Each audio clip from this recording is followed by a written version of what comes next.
Okay, so this is a bit of a difficult one. The way I've set this up is that my red Jira will act as the source, and my blue Jira will act as the destination in this case, like your system basically. So from the source, I have two tickets, one without any counterpart on the destination, which means that when this goes over to the destination, it will create a brand new ticket and it'll be a normal synchronization, just like normal Exalate behavior. The second ticket is the one which we want to link or connect to an existing ticket on the destination. Now that existing ticket is this. So I've called it destination ticket. It already has some comments. It already has some attachments. And the idea is that when the source links up with this one, it won't wipe away all this stuff. Okay, so to get started, let me sync this one, which is without any problem. This will just create a brand new one. As I said, like a normal Exalate operation, it'll just behave normally. We'll still test it. Oh, sorry.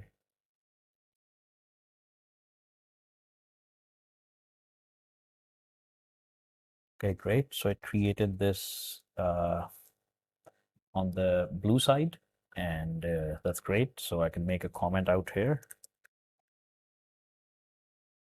And this should sync over. It'll just be normal, like Exalate behavior. I'll just add a comment from here as well.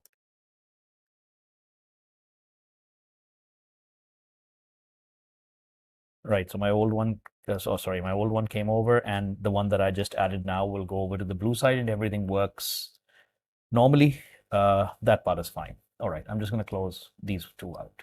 Now the real test is with this one, with the destination one. Now I know you use labels, as you said, and use features and stuff, but I just simplified the issue. So how I did this was that this is the ticket number that I want to link to, right? So you are using it as part of the labels, that's fine, but I'm going to just put this in a custom field. So I put the destination number in the custom field on the source side, and let's Exalate it. Oh, sorry, didn't want to do that.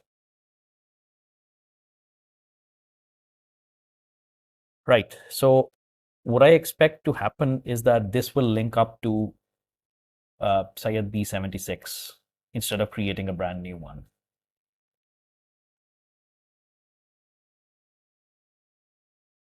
Okay, it links up to Syed B76, which I've already got open out here, right? And remember, it has comments and it has attachments.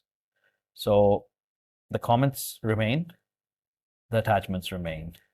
Now, I haven't bothered with the summary and description, but you can even control those if you want. Right, so what happens if I make a new comment out here?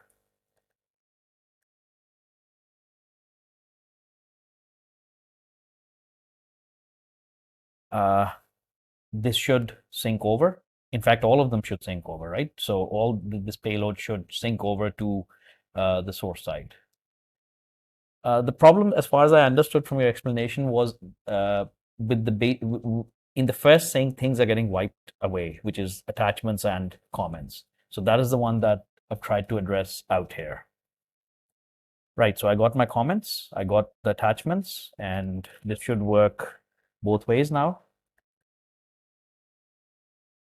without wiping away anything, obviously. So there are a couple of differences to your use case, but they're very slight ones. You can work around those. So I've used a field to specify what the target issue key is. I haven't used labels. And secondly, I haven't bothered with the issue type. I know you're using features, but you can adjust your scripts accordingly. Right, so I got this comment, nothing got wiped away. So that's how we do it. Right, so the script is a bit complex. I read my custom field, which is arriving from the other end. So this is where you will need to read from the labels and do some, and maybe you want to read the issue type as well. But then this is the block of code which would do the linkage. This would check for the comments, make sure that nothing is wiped away. This would do exactly the same with attachments. And then it's crucial to return the issue key so that the transaction gets stopped here and the rest of the code doesn't execute. I'll put the entire incoming script in the post. And really, there's nothing else needed from the source side. It's just this one field that I'm driving the entire use case from. So hopefully this helps. Thank you. Bye-bye.